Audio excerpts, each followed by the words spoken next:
ஆஹா கல்யாணம் நாளைக்கான எபிசோடு என்னன்னு பார்க்கலாம் வாங்க. பிரபா பயங்கரமா சண்டை போட்டுட்டு இருக்காங்க.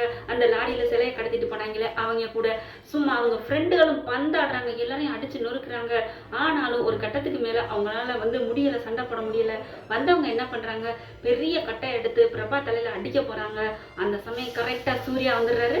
சூர்யா வந்தவங்க என்ன பண்றாங்க, டமான அந்த கட்டையை பிடிங்கிறாங்க. பிடிச்சிட்டு செம்மத்தியா அட்டி சாத்தி எடுத்துடுறாங்க.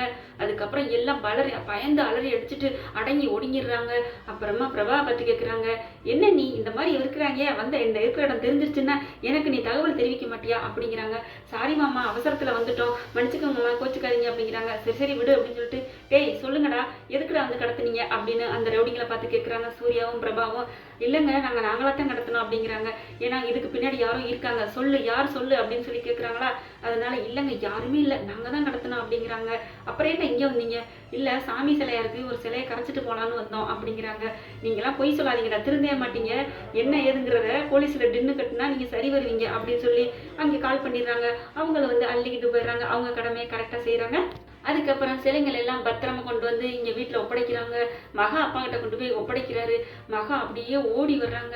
அவங்க அப்பா அதை விட கண்ணீர் மல்க கையை பிடிச்சிட்டு ரொம்ப நன்றி தம்பி அப்படிங்கிறாங்க. மகா ஓடி வந்து கட்டி பிடிச்சிட்டு ரொம்ப நன்றிங்க, எங்கள் வாழ்க்கை ஆதாரத்தை நீங்கள் காப்பாற்றி கொடுத்துட்டீங்க, உங்கள் நன்றிக்கு நாங்கள் என்றைக்குமே நன்றி கடன் பட்டிருக்கோம், உங்களை நாங்கள் மறக்கவே முடியாது அப்படின்னு சொல்லி கண்ணீர் மல்க சொல்கிறாங்க. அப்படியே சூர்யாவும் என்ன பண்ணுறதுன்னு தெரியாமல் தவிச்சு போய் நிற்கிறாரு. இங்கே பார்த்தீங்கன்னா வீட்டில் எங்கே இன்னும் காணும் அப்படின்னு சொல்லி தவிச்சுக்கிட்டு இருக்காங்க ராஜலட்சுமி. அங்கே லேட்டா வர்றாங்க. வந்தகையோட ஏண்டி இந்நேரம் என்ன ஆச்சு அப்படின்னு கேட்குறாங்க. அப்ப தாத்தா பாட்டி எல்லாரும் இருக்காங்க ஹால்ல. மகா நடந்த விஷயங்களை எல்லாத்தையும் ஒண்ணு விடாம சொல்றாங்க. உடனே பாயிறாங்க புலி மாதிரி, என்னடி என் புள்ளி இப்படி அனுப்பி அவனுக்கு ஏதாவது நான் என்ன ஆயிருக்கும் அப்படிங்கிறாங்க.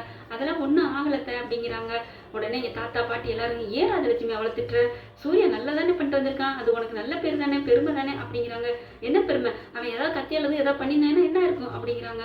அந்த நேரம் உள்ளுக்கு வந்துடுறாங்க சூர்யா வந்ததுமே கேட்குறாங்க, விடுங்கம்மா நானா தான் போனேன், அவங்க யாரும் எங்களை போக சொல்ல, என்ன யாருமே கம்பல் பண்ணவும் இல்லை, நான் தான் போனேன், அவங்களுக்கு நல்ல தானமா பண்ணேன், விடுங்கம்மா அப்படின்னு சொன்னோன்னே, என்னமோ பண்ணு நீ ஏதோ வர நீ என் பேச்சு கேட்கறதே இல்லை, ஒரு மாதிரியா போயிட்டே இருக்கிற அப்படின்னு சொல்லிட்டு ராஜலட்சுமி அங்கேருந்து போயிடுறாங்க.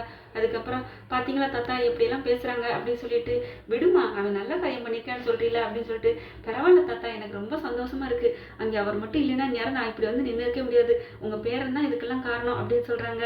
ரொம்ப சந்தோஷப்பட்டுக்கிறாங்க. அதுக்கப்புறம் தாத்தாட்ட சொல்றாங்க, தாத்தா நீங்க இன்னொரு காரியம் பண்ணணும், என்ன, அவர்கிட்ட சொல்லி இந்த பத்திரத்தை அவர் கையாலே கொடுக்க சொல்லணும், இந்த பணத்தை எல்லாம் கொடுத்து மீட்டு எங்க அப்பா கையில அவர் கையாலே கொடுத்து பூஜை பண்ண சொல்லுங்க அப்படிங்கிறாங்களா. விடுமா நான் சொல்றேன் அப்படின்னு சூர்யா பார்த்து கேட்குறாங்க தாத்தா. உடனே நான் முடியாது, அதெல்லாம் முடியாது, நான் ஏதோ அப்ப செஞ்சே முடிஞ்சிச்சு, அவ்வளவுதான், அவங்க வீட்டுக்கெல்லாம் போய் மறுபடியும் கொடுக்க முடியாது அப்படிங்கிறாங்க. இல்லடா நீ கொடுத்தா ஆகணும் அப்படிங்கிறாங்க. சூர்யா போனதுக்கு அப்புறம், இப்ப பாரு இவன் இப்படி முறுக்கிக்கிட்டு போறான்ல, அடுத்து பாத்தீங்கன்னா ரூம்குள்ள போனோன்னா நல்லா கொஞ்சி பேசுவேன் மகான்னு அப்படின்னு அவங்க சித்தில இருந்து எல்லாரும் சிரிச்சு பேசிக்கிறாங்க. ஓகே ஃப்ரெண்ட்ஸ், பார்க்கலாம் என்ன